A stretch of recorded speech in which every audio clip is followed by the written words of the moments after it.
Bismillahir Rahmanir Rahim. Assalamu alaikum, dear participants. Welcome to this session of Islam Study Circle. We will be studying the Quran, the Hadith, the Bible, and we will be discussing a topic before we go on to the final session, which is regarding the Q&A.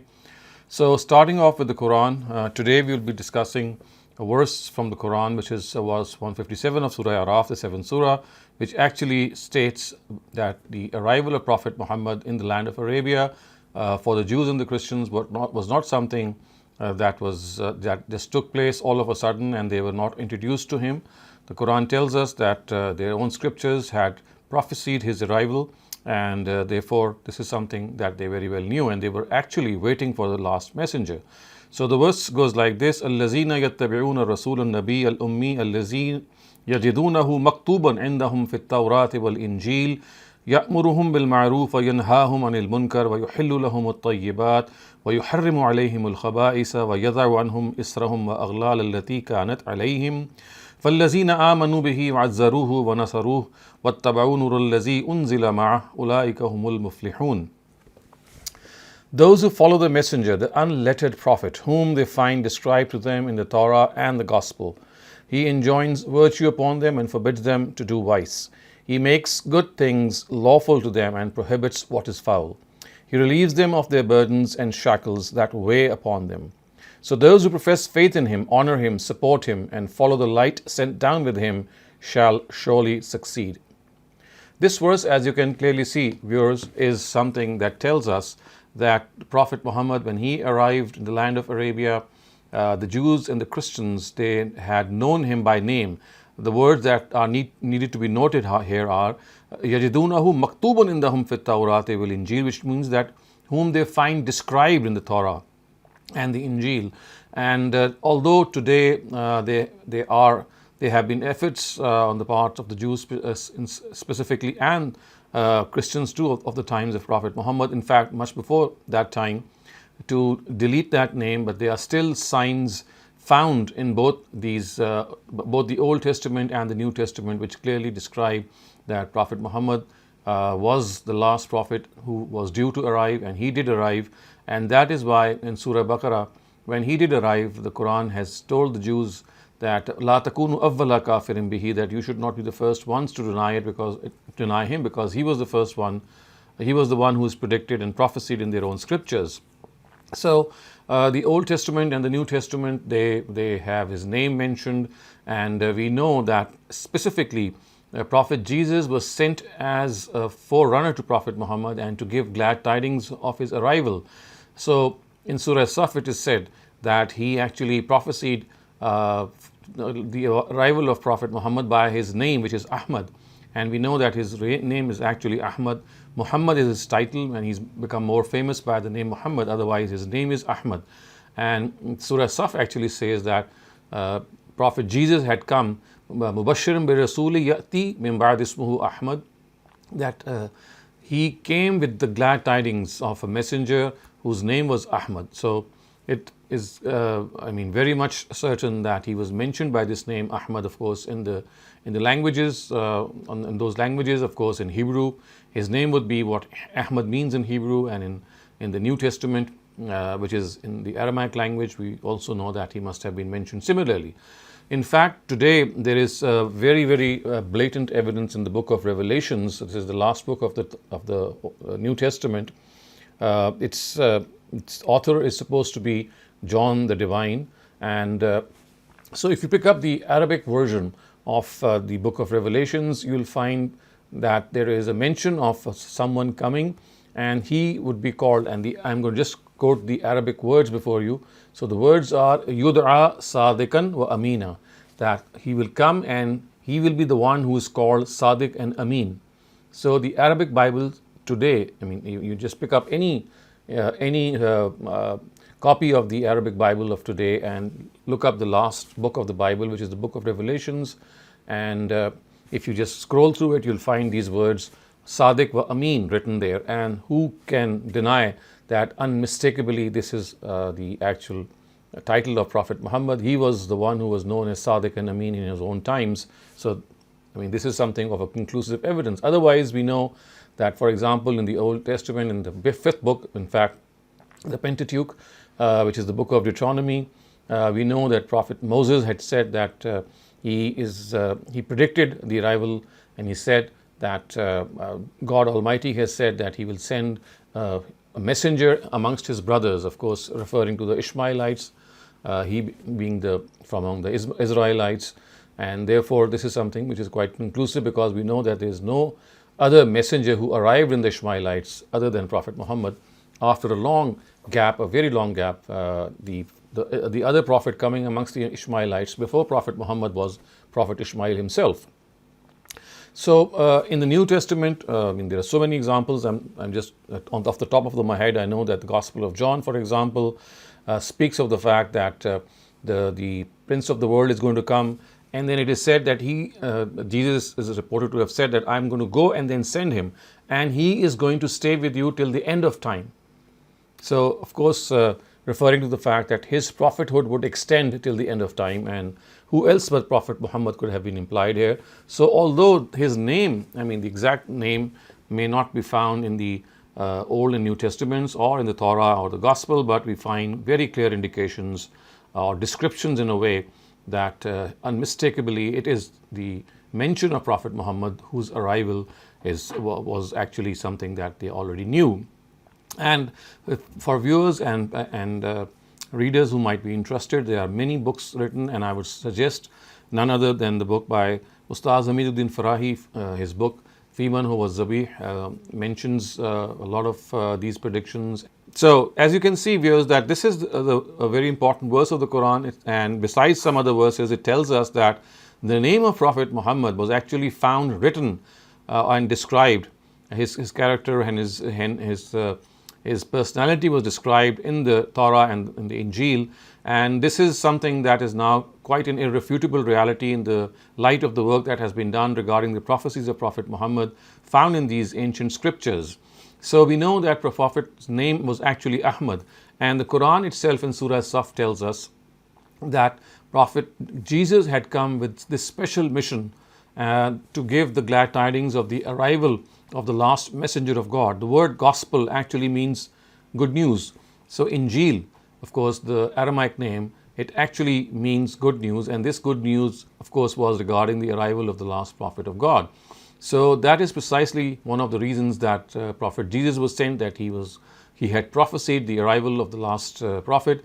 Prophet Moses in his own times, we know in the book of Deuteronomy, which is the 5th book of the Torah, has said that the Almighty has said that he would send his messenger amongst his cousins, which means the cousins of the Israelites, and of course there could be no other than the Ishmaelites themselves. And we know that amongst the Ishmaelites there was no messenger who had come after Prophet Ishmael, so there could have not been anyone implied but Prophet Muhammad himself. And then, of course, off the top of my head, I can recall the Gospel of John telling us that Jesus telling his disciples that he's going to go away and send the Prince of the world, who is going to stay with them forever, stay with people forever, referring to the, of course, the prophet of Prophet Muhammad, the last prophet, whose messengerhood and prophethood is supposed to extend till the day of judgment, and that is precisely what Jesus had, sallallahu alaihi wasallam, had predicted.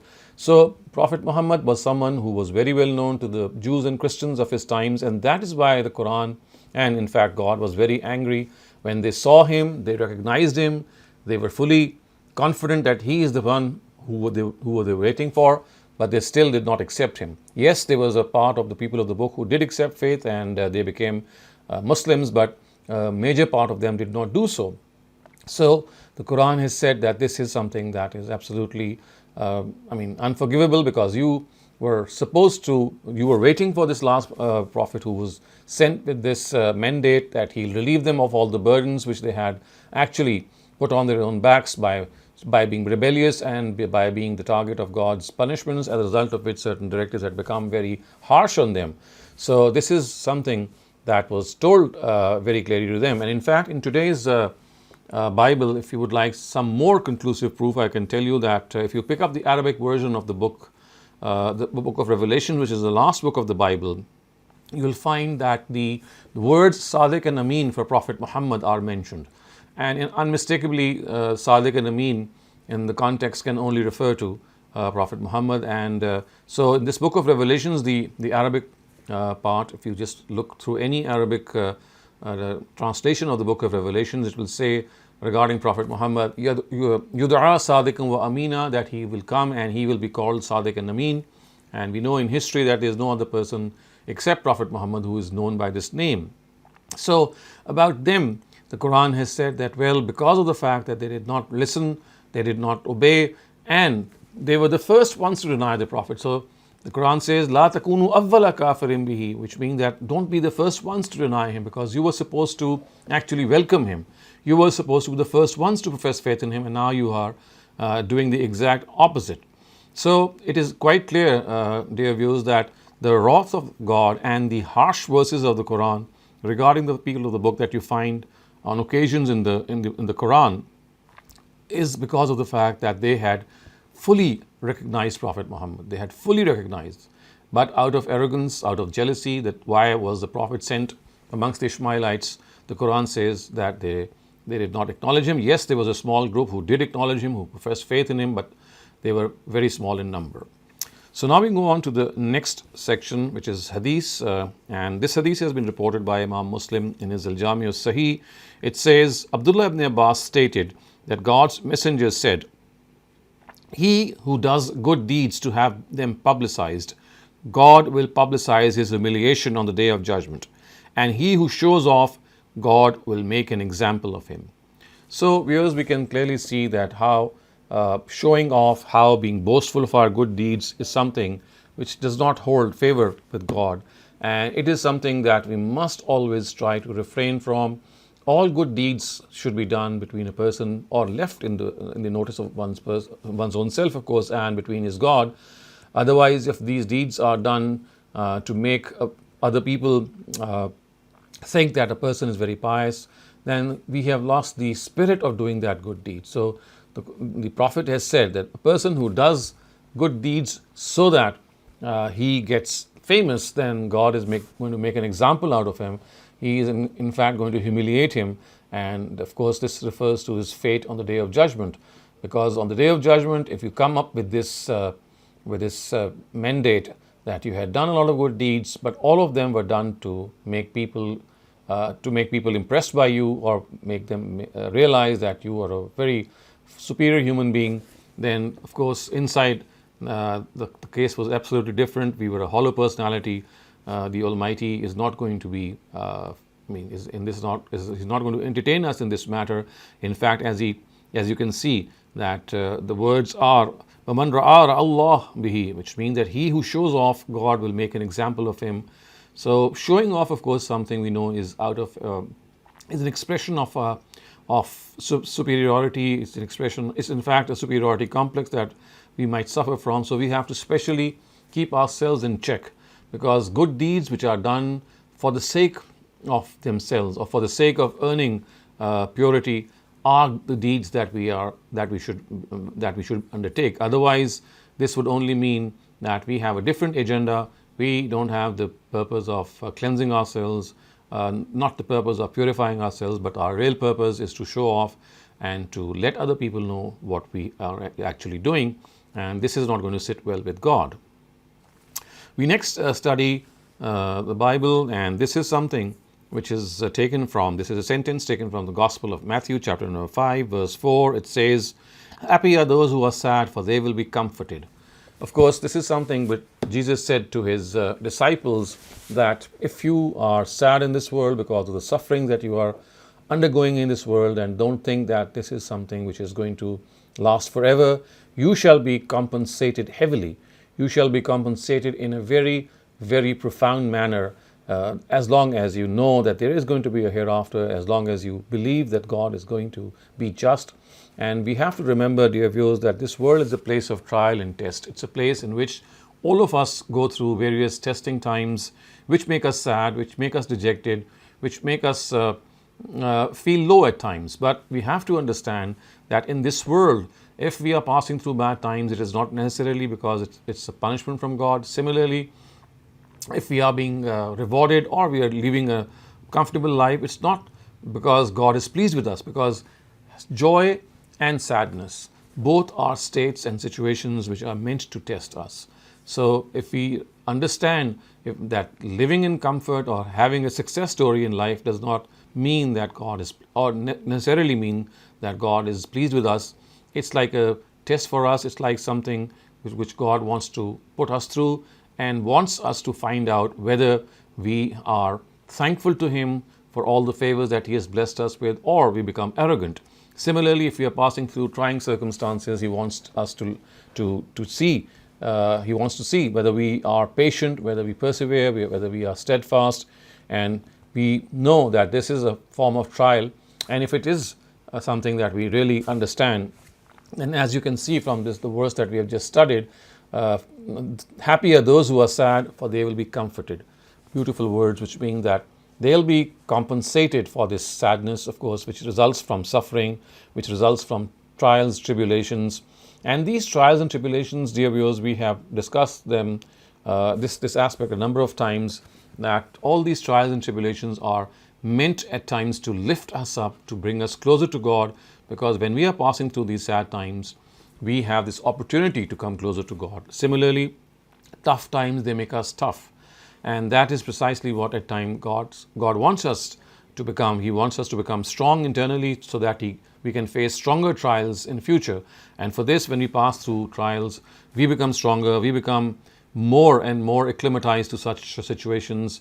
We become people who can manage the crisis. So when a person who is undergoing crisis time, he is able to call up his reserves, then that something is going to help him or her in his future life or her future life. So trials themselves are a blessing of God at times.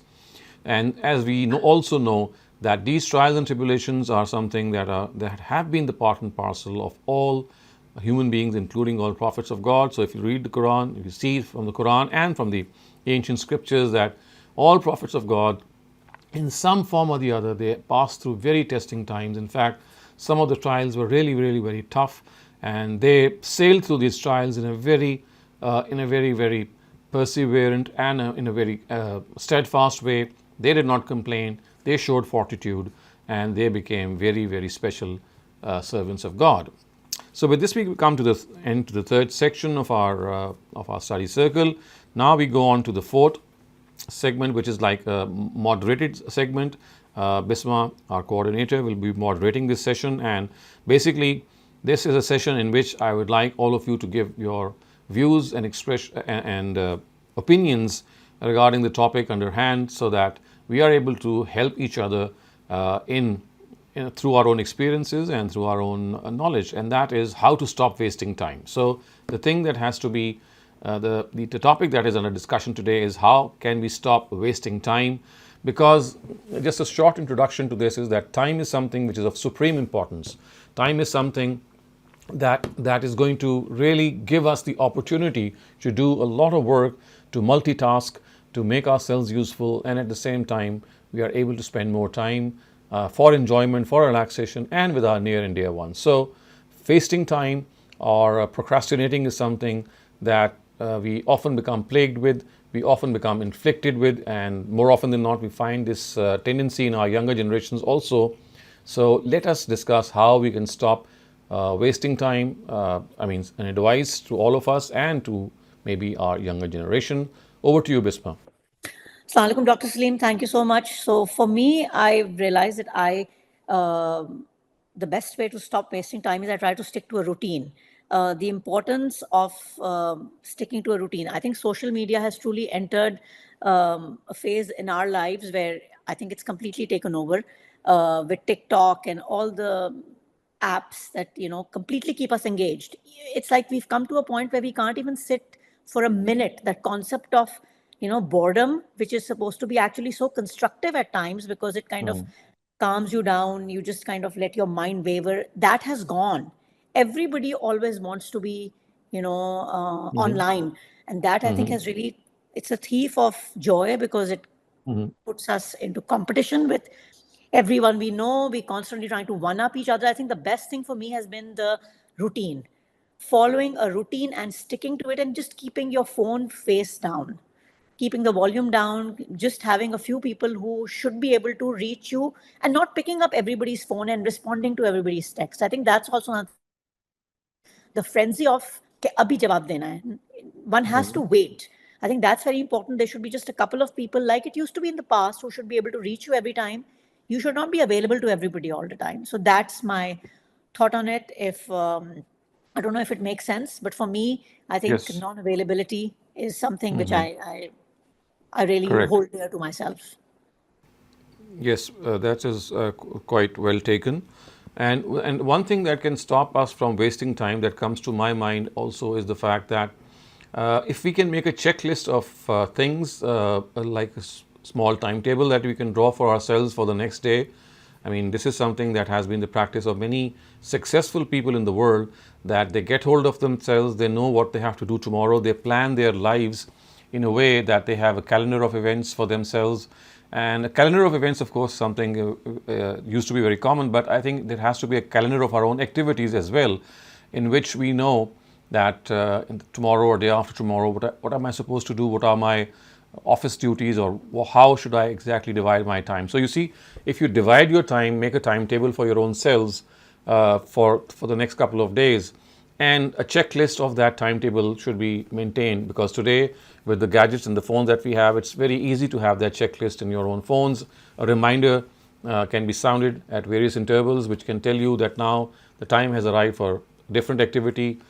Please take care of another activity. And of course, that is something that we have to plan. I mean, unless we plan our lives, someone is going to plan ourselves. I mean, we will become the cogs of someone else's machine, because you see, if you don't plan yourself, then you'll become the part of someone else's plan. That is a given. So you have to take control of your life, and the important thing that we have to understand is that it's one of the biggest assets that we have, and this is one asset that every single human being on earth has. A person may have money, a person may not have money, a person may have assets or things that he can use to become comfortable in life, and some other people may not have this. But time is one thing. Time is one thing which is available to every human being on earth. It is just a question of realizing how important time is. You can make and break things because of time. You can create a lot of things because of time. You can, as I just said earlier on, multitask, do several things at the same time, and especially people who are at leadership positions or in leadership positions, for them, multitasking and being very punctual in observing these time schedules is also something which is indispensable. And having said that, I will also say that being punctual is part of not wasting time, because now you know that if your activities of the day are planned and each of these activities have a time schedule, then obviously you have to go by them. And if you also look at how God has arranged this world for us, how beautifully everything is timed: sunset, sunrise, noon, all these phenomena of nature, all these elements of nature, they all come and go by time. How exactly with the second things are aligned with us, which tells us how God has made this world abide by this tide of time, and how important it is to be on time. In fact, one thing that I have learned from my teachers is that if you want to be on time, if you want to reach a place on time, then always be before time. So unless you are before time, you can never be on time, because you see, when you're targeting a particular time, you might get delayed because of some traffic rush, because of some unwanted maybe tire burst or something like that. But if you target reaching a target or reaching a time schedule which is before the time, let's say 5 or 10 minutes, then it is quite likely that small contingencies will be taken care of. So to be on time is essential that we be before time. This is something that is quite necessary. And also we have to be individuals, I would say, that should not be, ultimately they should not become clocks themselves. They should not become machines in themselves, as if they start ticking like clocks. So of course that extreme is not something that must be targeted. But at the same time, as you have also said, Bisma, that relaxation and turning ourselves out and turning ourselves, giving ourselves more time, and also refusing commitments that we know might be a burden to us, It takes courage at times, but yes, this has to be done. So, wasting time is something that should not even figure. I mean, every single second counts in this life, and people who achieve in this world, they actually are ones who do take into account even a single second, and they don't waste time. Yes, Dr. So, Salim, that's why I feel sometimes, sticking to a routine, people have made it to be something boring. Routine is something so sacred. You wake up at the same time because, as you said, the sunset, the sunrise, everything is a routine. We know when it's going to happen. So just that thought process, and as you said, overcommitment. I think with social media, everybody wants to do everything. That I think has really taken a toll on everybody. I have a few raised hands. Siddiqa right. Sadiq, please unmute your mic and say what you need to say regarding this important topic today. Sure. Thank you very much. I'd like to add two things. I'd like to follow up on what Shehzad Bhai just said. And I think James Clear in Atomic Habits has really rightfully shown us how we can just do little tiny baby steps to accomplish our routine or whatever discipline we're trying to target and make a schedule. And what I wanted to add myself was I think what has helped me is speaking to our elderly people. जो भी हमारे इर्द गिर्द हैं, or even if you can have access to a retirement home or a nursing home, and you go and talk to them and listen to them what they regret not doing in the time that they had. And that is a huge reminder in just appreciating the time that we currently have. That's a very splendid suggestion, I would say, Siddiqa. Yes, that I mean, people who have who are reaching the fag end of their lives, they know what they have lost, maybe, or what they might be regretting. And I think one of the things that people do regret, and even if they are not very old, I mean, people who are in middle ages, we know that what we have lost in the shape of time and how we could have utilized time best. And having said that, I think it's never too late in life. It's just the question of realizing as soon as possible that we should. I mean, if we have been wasteful in the past, then we should not be. We should not continue with this attitude in the future. So, thank you very much for this brilliant suggestion. Thank you, Farooq Jabin. Please unmute your mic and actually say what you need to say regarding this topic. Farooq Jabin, if you can hear me. जी मैं मेरा question इस topic से थोड़ा सा different है नहीं हम लोग इसी टॉपिक के we discussing actually everybody needs to kind of come up with how they can what they do to keep themselves on track. So that's what we're doing today. Anybody else? Otherwise, we will continue with what we're thinking. I have no more raised hands at this time, Dr. Saleem. So how about you tell us, or I can say something if you want me to regarding this topic. I feel sometimes it's very, very frustrating when you try to explain to the younger lot, as Siddiqa just said, that how we as parents have wasted our time when we were younger. I sometimes feel kids only learn when they make those mistakes themselves, because they seem they have so much time. And as I think we become a little older, we realize that time is becoming shorter and shorter and shorter. So we realize the importance that that's the only thing that we don't have, time. Everything else, as you said, everybody has, people can have money, people can have beauty, people can have, right. That's something. But I think sometimes it's a sad reality that people only learn from their own mistakes. And especially I feel that's the struggle we have in the Western society now, where I think kids have been given that ownership of, that they make their own decisions and they, are responsible for themselves, and, they feel that the parents shouldn't be telling them too much. So I feel sometimes that is also very important, that, kind of having that communication with your children, sitting them down and telling them, wasting time on gadgets, it's almost become a shaitani kaam, I feel, the gadgets that are in our lives.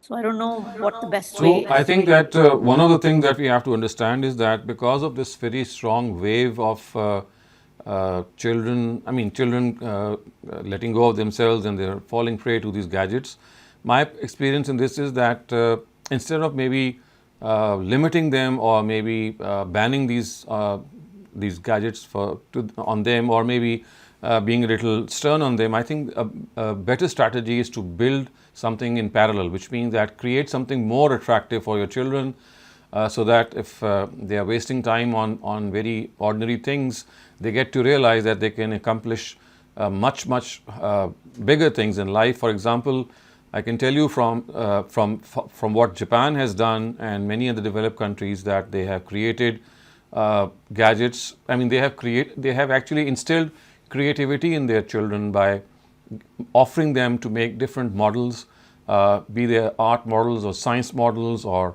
things that they can make from their hands. So in other words, what they have done is that they encourage children to indulge in creative activity. So creativity is one thing that really is relished by all of us, and when we create something and we make something, it gives us a sense of achievement.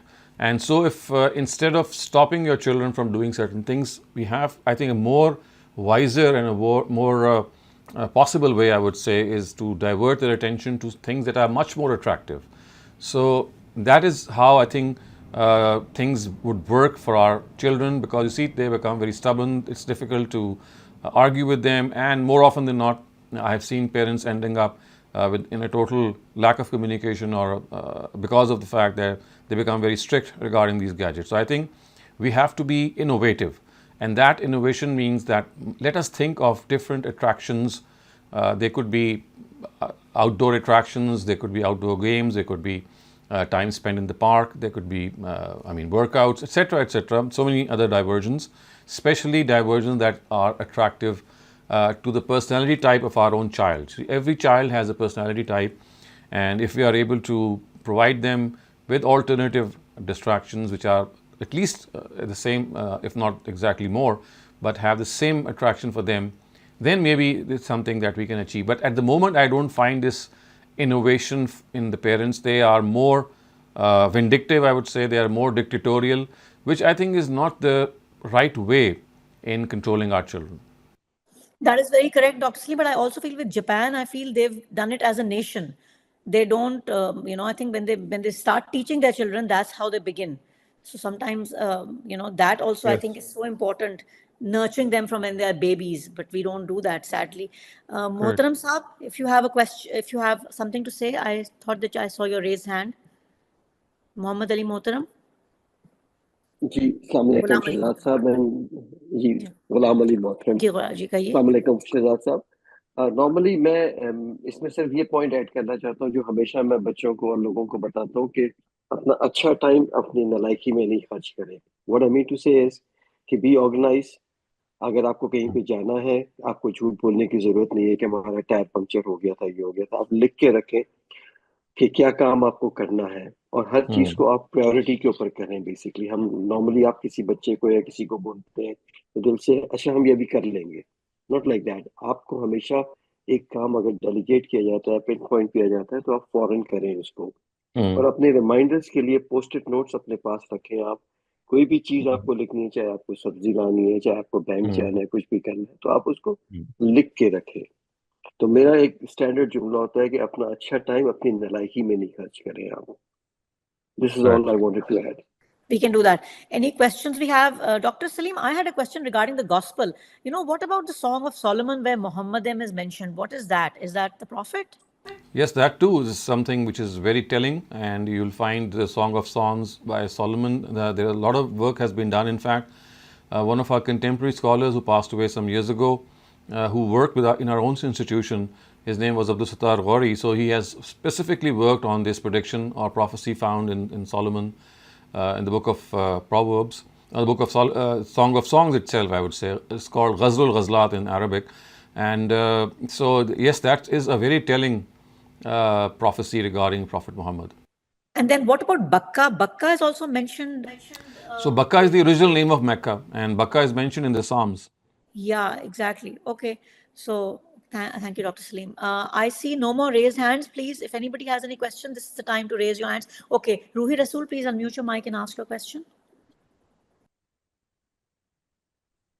Assalamu alaikum, sir. Wa alaikum assalam. Sir, since childhood we are taught Quran Pak as Nazra, and we are never encouraged to read its translation at all. And it's very late in our lives. We set our goals and we keep Right. studying Mm-hmm. worldly type of studies, and try to achieve whatever our goals are. And it's very late in our life that when we Mm-hmm. realize, after some bad thing happens to us, that we are Correct. missing something. And Mm-hmm. we, after that, we start studying Quran Pak with the translation. And Mm-hmm. but by that time, I feel it's very late, and you can't really Mm-hmm. understand it properly as you should, uh, if you start Mm-hmm. it earlier. Mm-hmm. So in later stage of life, how can we I mean mm, fulfill this whatever deficiency we have in us?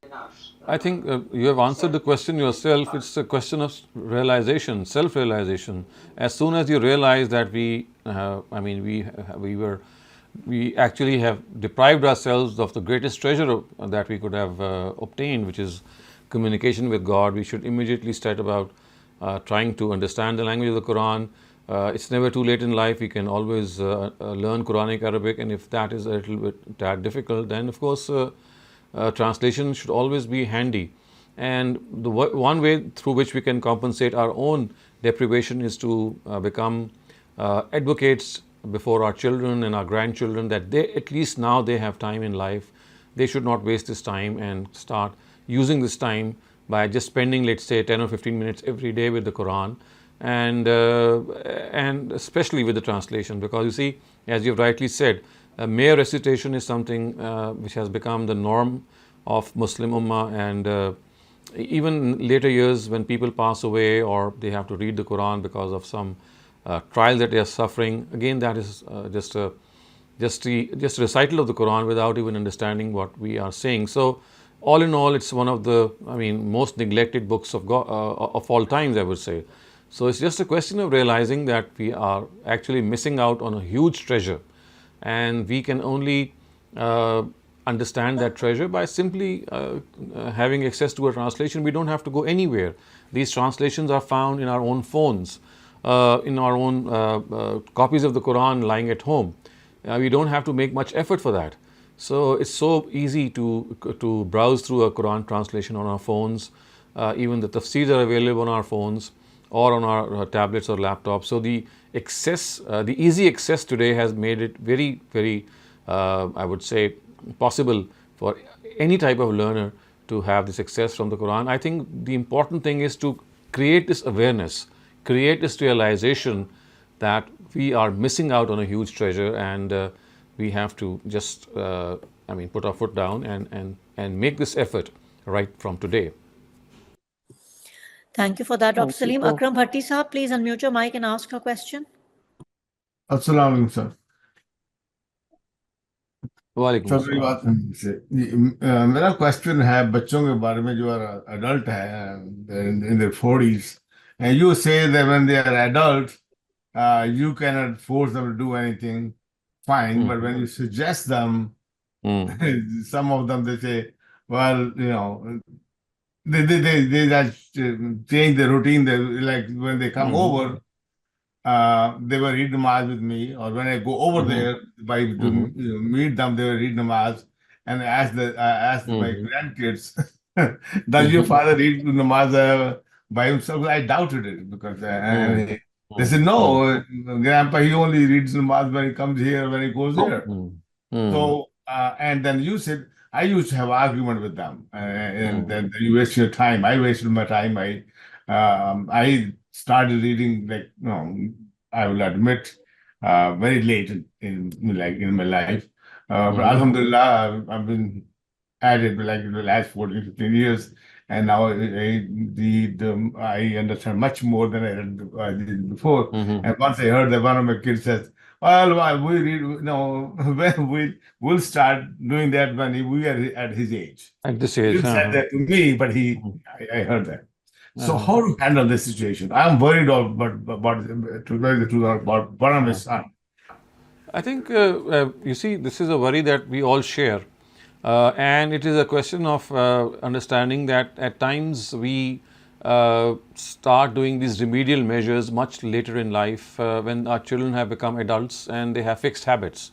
So the lesson that we have to learn is that this is something that we must ensure when our children are growing up.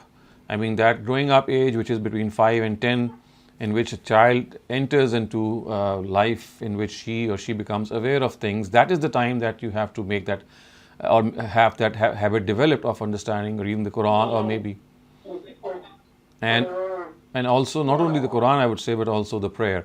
So, but when that has not happened, then we have to be patient and realize that, well, we did miss the bus, and when we miss the bus, we just need to be patient. And whenever we get the opportunity, tell them the reason why we need to pray. You see, one of the things that I see missing today is that we speak in imperatives. We just order our children around, which is, of course, not going to be, it's not the right way to accomplish things. I think the best way to do things is to make our people, our audience, aware of why are we asking them to pray or to fast or to read the Quran. So the utility, the wisdom that is behind such noble endeavors must be divulged in a very prudent way. And I can tell you that if we explain to them the wisdom in the right way, the hikmah in the right way, it's going to really have an effect or impact on them sometime or the other. It is because that normally we don't explain the wisdom. It is because that we are always speaking in imperatives that stop doing this or start doing this, that the child gets irritated and annoyed. And I think all of us would share this, that we too would become irritated when people start telling us to do and what not to do. Unless, of course, the wisdom, the philosophy, the hikmah, the underlying reasoning is explained. And I have seen this, that it really works with many children when you tell them why we think that certain things need to be done. I agree 100% with you, but point is that I have learned your advice that I do not force them, do not have argument with them. But then I don't do that now. But I feel disconnected with them because I mean, let you them see, do whatever do. I we never have to ask. understand that as a grandfather or as a father, your connection should not just be through religious directives. You should connect with them through sports, connect with them through jokes, connect with them through light conversation, connect with them through their own interests, like so many things that they might feel interested in, and you can educate yourselves on those things. So you see, your connection should not just be through religious directives. There are so many other planes of connection, and I would suggest that if you utilize those planes, you'll find that connectivity coming back. That is so true, Dr. Saleem. I don't see any more raised hands, but I have to agree with you 100%. When we apply that to our lives, you start connecting with your kids at a level which is, about movies or about books or about just, talk to them about their friends, sports. I think they kind of start softening to the advice also. So I've noticed, like in a few weeks, if you make an effort not to kind of keep reprimanding them, and then you come back to them with just having discussions with them, social discussions, political discussions, life discussions, they come kind of, start becoming, a little more receptive to the idea of having, and you can kind of put in little nuggets of wisdom in the middle of that. Correct. And kind of, it's almost like, I don't know if it's, that's the way to do it, but that's what I've learned of late in life, but that is. Okay, I think we should end here. Inshallah, we'll be back tomorrow with the Quran session and the future one, inshallah, next week.